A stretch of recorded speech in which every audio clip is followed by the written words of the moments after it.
Гласот на Америка на македонски. Преку една деценија вашиот прозорец кон САД. А сега, директно од студиото во Вашингтон. Добро вечер, ова е ТВ журналот Newsflash на Гласот на Америка на македонски. Со вас во оваа емисија ќе биде Јане Бојаджиевски. Сириската криза се продлабочува. Арапската лига испрати наблюдувачи. Во Ирак, антиамериканскиот политички блок бара нови избори. Во САД хакери на Anonymous ја нападнаа страницата на безбедносната фирма Stratfor. Започнуваме со најновите вести.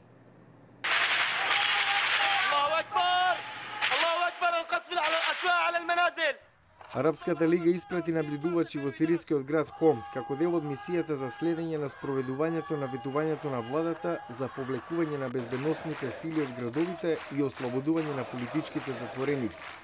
Активисти за човекови права велат дека во владините безбедносни сили деноиве ги интензивирале нападите, но дека повлекле дел од артилеријата пред пристигнувањето на наблюдувачите. Мониторите на Арапската лига се од најмалку 8 арапски држави и планираат посета на неколку сириски градови. Ирачкиот политички блок, предводен од антиамериканскиот шиитски верски водач Моктада Ал-Садр, издаде повик за распуштање на ирачкиот парламент и одржување предвремени избори, во потек што може да ја ескалира растечката секташка криза во земјата. Садристите тврдат дека новите избори се единствен начин за решавање на продлабочените политички проблеми во Ирак, затоа што актуелната влада не може да најде решение за прашања кои се закануваат да ја поделат земјата. Политичката криза доаѓа во време на бран напади во главниот град Багдад од осомничени сунитски екстремисти кои се поврзуваат со Ал-Каида. Интернет страницата на безбедносната фирма Stratfor останува затворена и денеска, откако група хакери кои себе се нарекуваат анонимни извршија упад во неа. Во интернет порака во неделата хакерите објавија дека украле илјадници електронски адреси и информации за кредитни картички, бидејќи безбедносната фирма не ги заштитила информациите на клиентите, што ги направило ранливи. Анонимните донирале $1 милион од сметките на клиентите на Stratfor на добротворни организации како Црвен крст и Спас за децата. Меѓу клиентите на Stratfor се Американскиот оддел за одбрана, Американското воздухопловство и армијата. Се уште има повеќе прашања отколку одговори што е следно за Северна Кореја. Во време кога комунистичката земја е завиена во тага по смртта на долгогодишниот лидер Ким Јонг Ил, едно прашање ги потигна аналитичарите да излезат со гледишта. Дали САД ја пропуштаат шансата за формирање поинакви релации со новиот режим? Знамињата во Северна Кореја се на половина копија. Севернокорејците се во жалост. САД официјално не изразија сочувство. Портпаролката на State Departmentот Викторија Нуланд Сметаме дека сочувството е несоодветно во овој случај. САД сепак издадоа соопштение што Нуланд го оцени како сигнал на Вашингтон за очекувањата и надежите од новиот режим. Дали е тоа доволно? Поранешниот американски пратеник за Северна Кореја Стивен Босфорд вели, можеби да, но можеби и не. Северна Кореја носи одлуки за што и како ќе преговара, за што може да направи отстапка. Нивните барања се претежно базирани на сопствената перцепција за личниот интерес. САД официјално изразија сочувство до Северна Кореја во 1994 кога почина таткото на Ким Јонг Ил, Ким Ил Сунг. Босфорд подсетува дека тоа можеби помогна да спласта напнатоста за одреден период. Пјонгјанг го потпиша така наречениот ранковен договор, со што привремено ја замрзна нуклеарната програма. Но тоа не траеше долго. Северна Кореја продолжи да развива нуклеарно оружје и ги влоши односите со Јужна Кореја.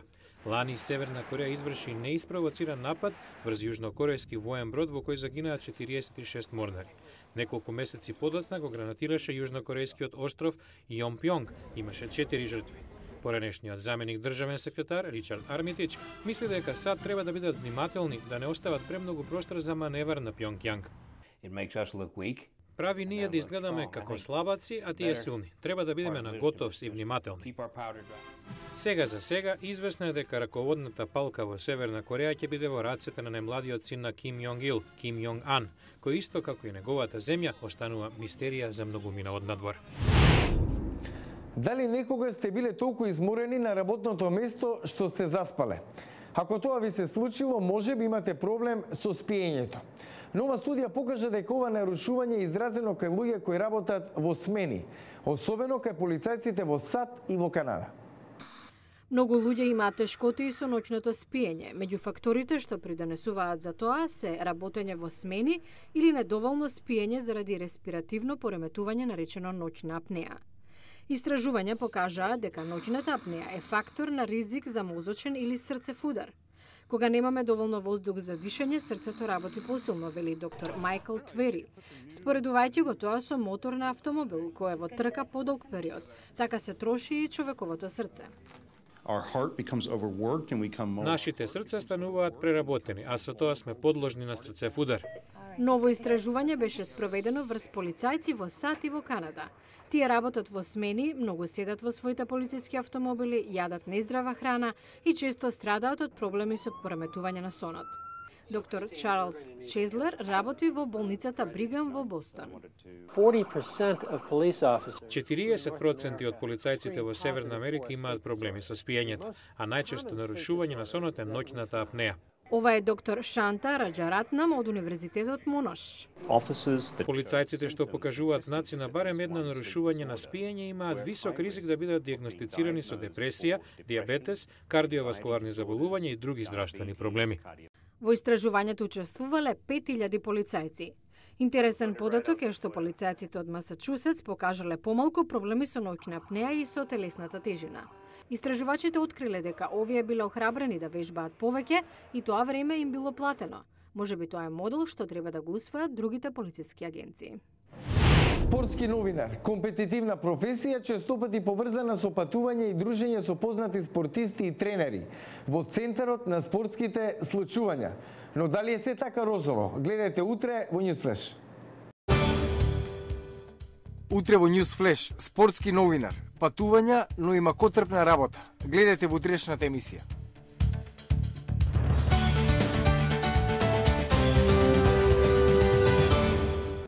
Го гледате Newsflash на гласот на Америка на македонски. Јас сум Јане Бојаджиевски од студиото во Вашингтон. За најнови содржини посетете и нашата веб страница glasnaamerika.com. Пријатна вечер, се гледам утре.